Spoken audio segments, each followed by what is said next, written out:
Hey everyone, have you ever wondered if your soul is talking to you through your own intuition? Yeah, me too. And that is why I even started this path. And so here, let's talk intuition. Let's demystify what intuition is. I think there are a lot of misconstrued ideas around what it means to be an intuitive person and whether it's just something that is woo. And for those that go to the carnivals and tell you things when they read for you.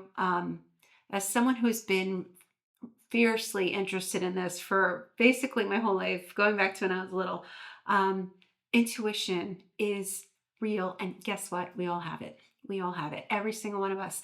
There are different levels. We can go to that to another time. But when it comes to our own intuition, yes, yes, you are intuitive. So am I. Everyone is. And it's innate. So let's talk about it. Let's just talk about what is intuition. Intuition is our own inner guidance system. It is the part of us that speaks to every detail of our lives in a way that is unique to each of us alone, all of us. In our own intuitive sense, we have a very personalized guidance system that's helping us to create through our own soul's language, or the voice of our soul coming through to us. And it's it's just like, as I said, it is something that guides us, protects us on a primal level when we're going through life and things kind of get thrown at us, and um, we're going to survive. We're going to get out of a situation, or there are times where it's just going to become that gut instinct.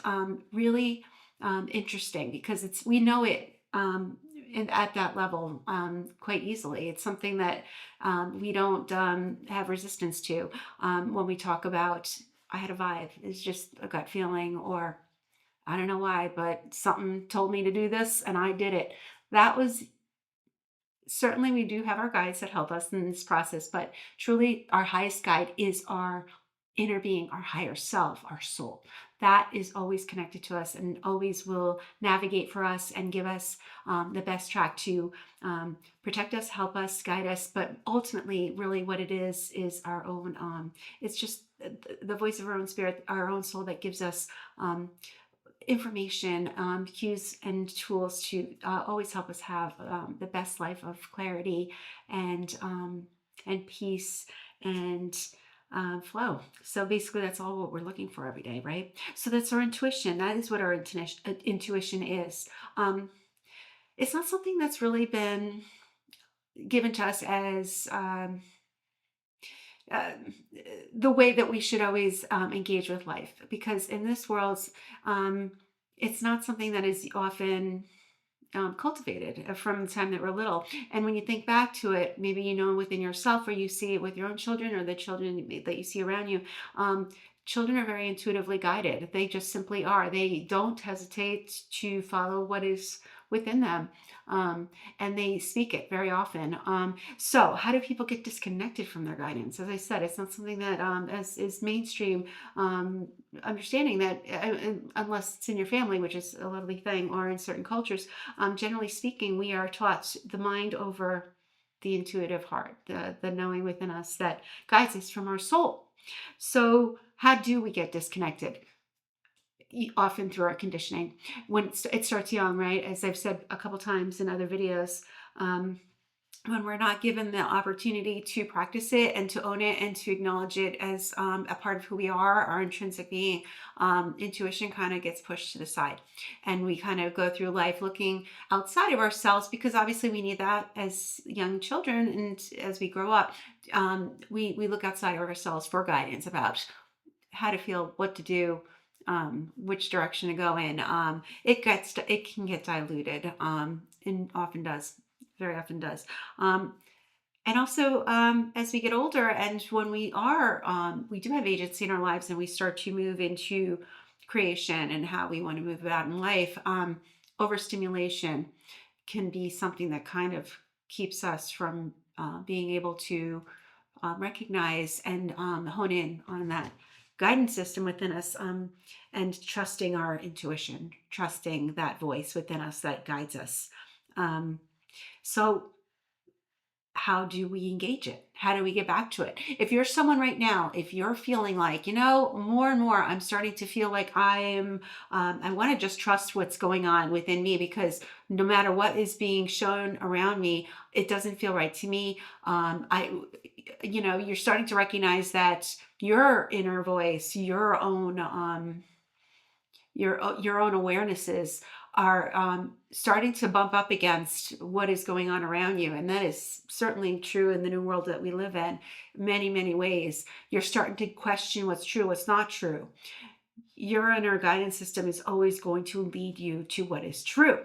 And again, subjective sometimes. What other people might want for you might not be what is true for you. And this is where we have to start separating and being able to engage with our own intuition. So, how do we do that, right? How do we do that? We start by acknowledging it, being like, I have a really strong intuition. I might not have listened to it.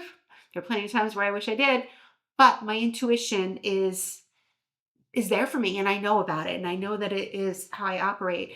I'm wired that way. It's just how God made me. It's just what is there for us as humans to be able to create beautifully in this life. So, first, this is what's going to start happening for you. The first thing that's going to start happening is that you're going to stop caring about what other people think about it, because a lot of people are going to be like, no, no, no, turn back here, look away, don't do this, go there. And when you really stop caring about what other people think about your own decision making through your guidance system, through your own vibes, through your own intuition, through the messages that are flowing through you, and all the synchronicities that back it up, it's going to get a lot easier to not care what other people think. They still will try, and it might bump up against you at times, but let that go. Start creating that boundary around yourself, an energetic boundary of sorts, meaning me first. I'm checking in here. I'm checking in with me before I worry about what is going on out there or what everyone else out there has to say about it. So we need to connect to our heart in order to do that, in order to become someone that really is led by their own inner guidance system, by their own intuition. And your heart, your sacred heart, that beautiful part of you is the portal to the languaging that comes through your soul, through your spirit. That is going to give you the best clarity and the best knowledge of what is best for you in the moment, in moment to moment, real time. And so something that I found so interesting when I didn't know about this over the years, I, I'm someone that loves to I'm a pragmatist. I want to know what's in front of me too. I want to know what makes sense. I don't just take things at face value because it sounds great spiritually.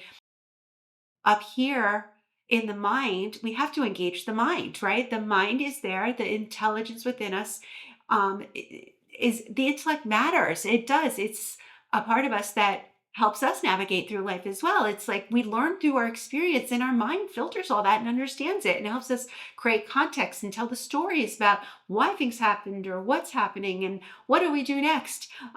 Taking all the information and kind of distilling it and making it make sense. So the mind, yes, we need the mind, but we need coherence between the mind and the heart. So we have to both honor that intelligence within us, that mind capacity to be able to take this information in front of us or within us, but we have to also create that conjunct between both the mind and the heart, and that is mind and heart coherence. Something I started studying, if you guys know about Dr. Joe Dispenza, he talks quite a bit about it. It's he literally takes people and he plugs them up to things, and he can see that there is coherence through meditation, certain practices, that when we drop into our hearts, that are when we truly do, we drop into our heart through breath, through many things we'll talk about in a minute. Um, your brain's waves and your heart signal in a coherent way with each other. This is where intuition really just shines. This is where it comes through in a way that you won't doubt yourself. You'll know what it is that you are able to translate. the flow of guidance just becomes really clear. So how do we create mind and heart coherence? There are a couple of simple ways, but it is a practice. I'm not going to lie. It is something that you have to find comfort in and find a ritual of sorts or some sort of discipline within, and just a quick way in the day to day as well, in order to find a way to get your rhythms back to yourself within your your mind and your heart, because life will come at you. Life comes at you fast and furious, and um, it can be very easy to get thrown off course and to forget and to not be able to really understand what it is that you're trying to receive. So, first, if you're really interested in really growing your intuition and starting to get trusting of it and to allow it to be part of your everyday experience, you have to slow down your thoughts. You have to slow them down. And it's very easy. I'm someone that thinks a lot and just can become mental in terms of just thought loops. So you have to find a way to slow that down. And that's why I was told over and over again by all of my spiritual teachers that in order to move forward in a way that allows mind and heart coherence and allows your intuition to flourish, you have to find a meditative practice. Now, I'm not telling you have to sit down and just close all the thoughts and go I do love that. I'm not gonna lie, I love that. But there are so many ways to meditate, and I've said it in other videos if you're interested. But anything that creates movement as well, exercise is a way that helps to slow down your thoughts. That helps you to move your mind to the side. That helps you um, feel your body and get into your body and into your breath. Again, back to your breath. So you drop into your heart and you focus on that part of you, that holy, holy, sacred part of you, your heart, which is so magnetic. It is what people feel when they meet you. They feel the essence and the resonance of your heart frequency. Um, and so if you can drop into that, it's so much easier to calibrate into your mind in the right way, in a way that you can leverage it and leverage the intelligence and the awarenesses that come through that. So, as a general practice, in order to form a better relationship with your intuition, there are ways that we can engage with our intuition. And I want to talk for a minute about the nervous system. Um, I've been thinking about this. I've been talking about this in terms of especially teaching when I was teaching little ones, my littles when I was teaching pre-K in recent years, and also with the older kids that I work with, and to the people around me who I love and who I serve, in any way of a spiritual kind of conversation. We need to understand our nervous systems, because our nervous systems aren't just a part of us that just saves us from, gets the adrenaline running and saves us from bad situations. Our nervous system it's such an intelligent system, an organization within us. These pathways, they are just like going back to ancient wisdom. They are the pathway for frequency. So in order, very often when we get overwhelmed and we do go into sympathetic nervous system and everything gets heightened, this is where we get dysregulated, and this is where intuition and guidance doesn't work. I've always said, like, if you're in a heightened state of emotion, you're not going to get anything. You're going to be blocked because everything's shut down. It is just, you almost lose focus. That's why we talk about grounding techniques, to know where you are, get in present time. So we need to regulate the nervous system. We need to regulate it. And the way to regulate the nervous system, and we need to do it daily. We're bombarded. Technology has a way of dysregulating us, situations around us, people. The world at large can be pretty chaotic. You see stuff on the news, dysregulated. Go right there. And so really what we need to do is be able to quickly, and almost unconsciously turn back to our breath. So breath work. I'm going to keep telling you. Meditation teaches you how to get into a rhythm of breathing, a rhythmic type of breathing that helps you, without even knowing it, drop into your heart. So breathe, movement, as I just said, breath, movement, whatever forms. There's so many ways. Movement has a way of getting you out of here and back into here. My teacher Sonia would just, she would say, don't talk on it, walk on it, because it is movement that will help get you out of your mind and drop you into your heart, into your body. And clarity comes from that. And also sound, guys. That's why music and tones and frequencies of sound connect us so quickly to coherence within us, because sound has a way of just connecting again that the energetic system within us, this intelligence system and the chakra system, it also, every bit of it resonates to frequencies within us and to sound. So breath, movement, and sound help regulate that within us, to help us hear, see, know, and utilize all this excellent wisdom within us, all of the leveraging that we have within us, to help us live the life with more flow, and helping us to claim our own intuition, to claim our inner authority. It's our inner authority. If you don't know your own intuitive self, you can get bounced around, and you can really just kind of like be a boat bouncing around on the ocean, and not a big one, a little boat, capsized. There's a lot out there that can derail you, that can throw you off if you don't turn back to um, that self knowledge, the intuition within you, the knowledge of what source energy, which is your soul, by the way, highly connected to, always gives you, always gives you.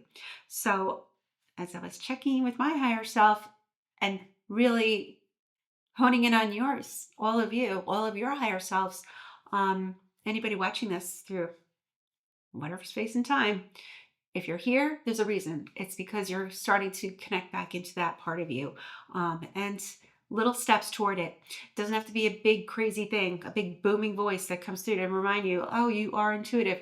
If you're even questioning it and you're watching to this point, you know it, and there are different levels of it. So I can get into it another time, but everyone has their own intuition. They have their own intuitive knowledge of self. They know in the moment guidance can always come to them if you allow yourself to connect into it and to claim it. There is psychic intuition, and that is certainly true. And that's something that I became trained in, because over time I started to realize not only am I intuitive to myself in my own flow of life, I'm actually tuning into other stuff too, and other people's stuff. And that is a whole different realm. And that takes another step of rigorous understanding and self-care in a lot of ways in order to hold that energy. But here, I want to empower you with the idea that it is always within you to take care of yourself. And more of us are awakening. There's just this the veil's lifting, and more of us, and I love seeing it. It's just really exciting, because when I started even getting into this 20 years ago and offering readings and getting trained with Sonia, and going on and working with other teachers as well, not very mainstream, not very accepted. Talking about intuition could clear the room, put it that way. I can't tell you how many times where I've had a discussion about it, where I just kind of like, people were looking at you a little sideways and maybe backing up a little bit. And it's much more known now that we are in the age of intuition. We have traversed, especially now as we are a global community. Technology is taking off in such a fast fashion that it's absolutely mandatory, and it's a necessity for us to be able to harness and own what we know within us, because there's going to be a lot around us, and there is now even that's going to tell us things that will make us question our own knowing of things, our own truth. We don't want that. We do not want that. Okay, so I did tune in. I did have I pulled a few cards. I was checking in with my guides, and I was getting some messages about the importance of sovereignty. Sovereignty. Where you start and someone else begins is so important to recognize and to know. Being recognizing, owning, and claiming your own self, your sovereignty is really the key to creation in life, to being able to go in the direction you want, serve in the way you want yourself and others, and to be able to create your own legacy, because you're here in order to create as part of the whole. We all create as part of this amazing mosaic, this puzzle of sorts that one connects to the other. Life is moving so quickly that you'll always have your shot. It's not as if there's one bus, and if you miss it, you won't get it. But there's so much opportunity because it's so fast moving for you to just make a mark in the way that you want, in whatever form you want. Whether it's just and I don't care what example you have, if it's in career, if it's in how you want to build relationships, if it's in how you want to be a steward in your family and creating life in a new way that maybe you've always envisioned, that maybe is something you haven't had. There are a million ways to go. And so, knowing that you're intuitive and knowing that you have this superpower within you that will create so much magic around you and synchronicities if you start to follow what it tells you. And it comes in small, subtle ways. Pay attention to those subtleties. I got a couple cards first when I was asking about, like, what is it you guys need to know? First, and I thought about this as it relates to the world, I got the Peace card and I got the Yang card. And the Peace card obviously talks about peace in all forms, right? You need to create that peaceful place within you. You need to be able to go within, find peace within yourself, make peace with where you're at in order to be able to. Yang is the action card. It is, you need to find the peace in order to move in life, create movement, connection, and go into the world in a way that brings it together. We can talk about all the things we want to see out there in the world, but if we're not peaceful within ourselves, I mean, truly getting honest with it, you're not going to be able to model it. And truly the only way that things change is when we model it first. It's got to come from within you. You have to be someone that actually aligns with that frequency in order to bring that kind of thing. So first, making peace with where you're at and being able to bring it to others. And then I got two other interesting cards, which I love. Okay, so I got the details card, details, and right under the magnifying glass, the word clarity. Clarity comes when you're in coherence, when you are in heart-mind coherence, and you're able to hear what is coming through. And what starts to happen, things start coming to life in ways that you weren't even aware of.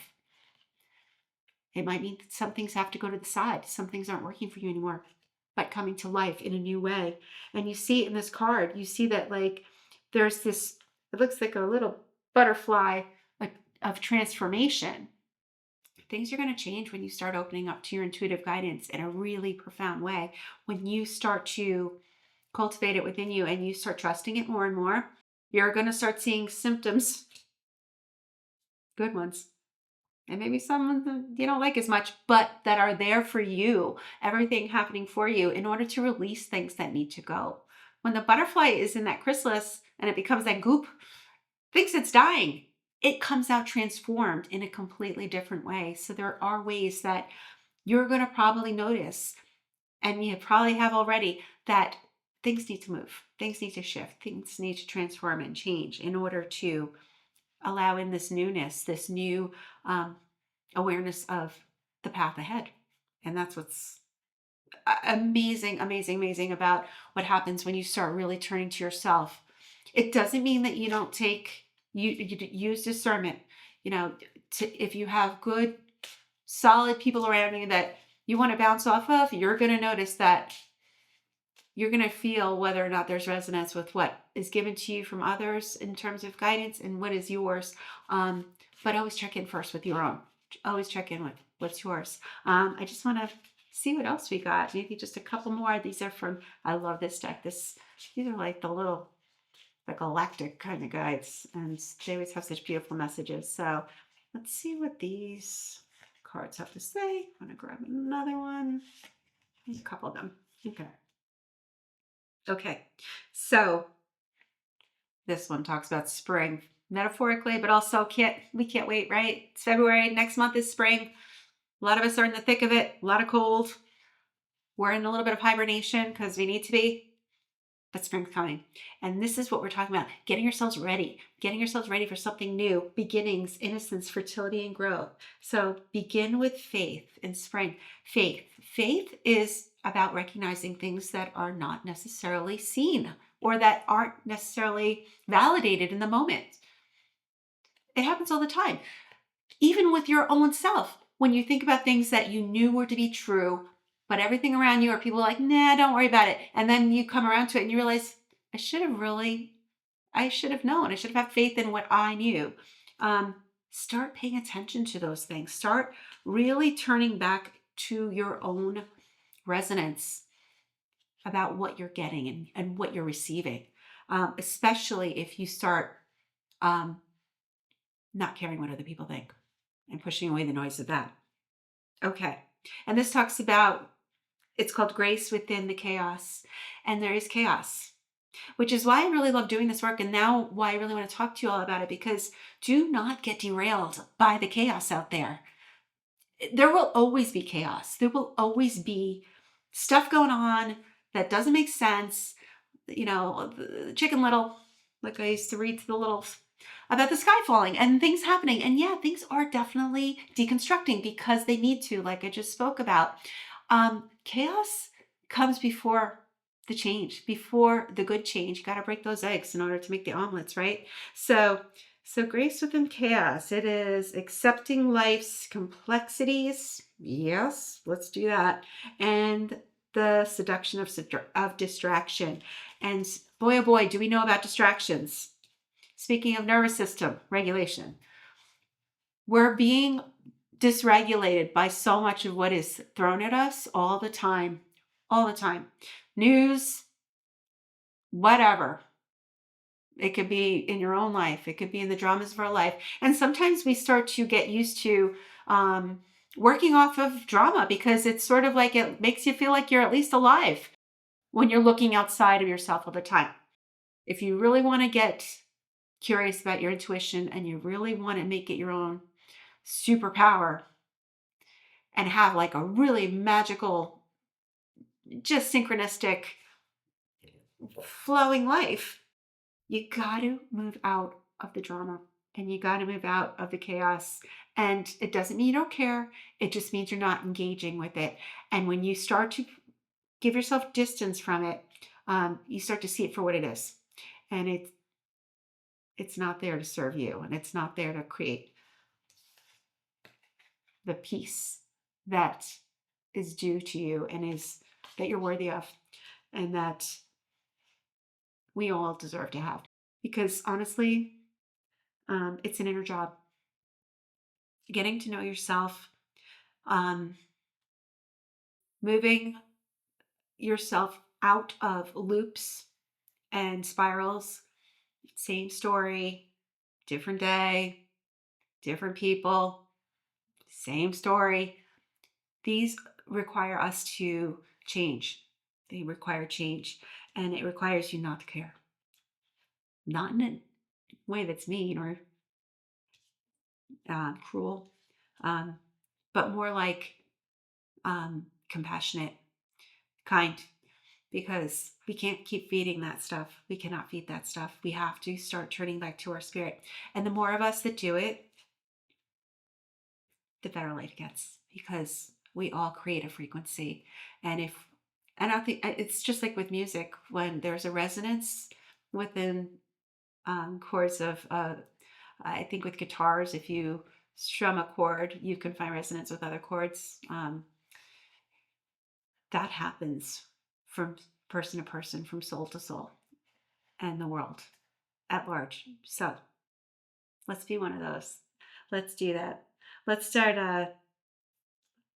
bringing some peace and some faith and some clarity to the room that you walk into.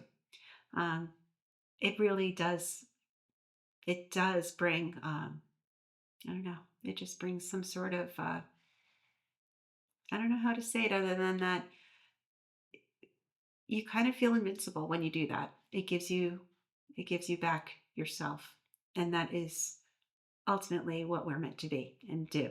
Come back to ourselves. All right. So, um, thanks for hanging with me, guys.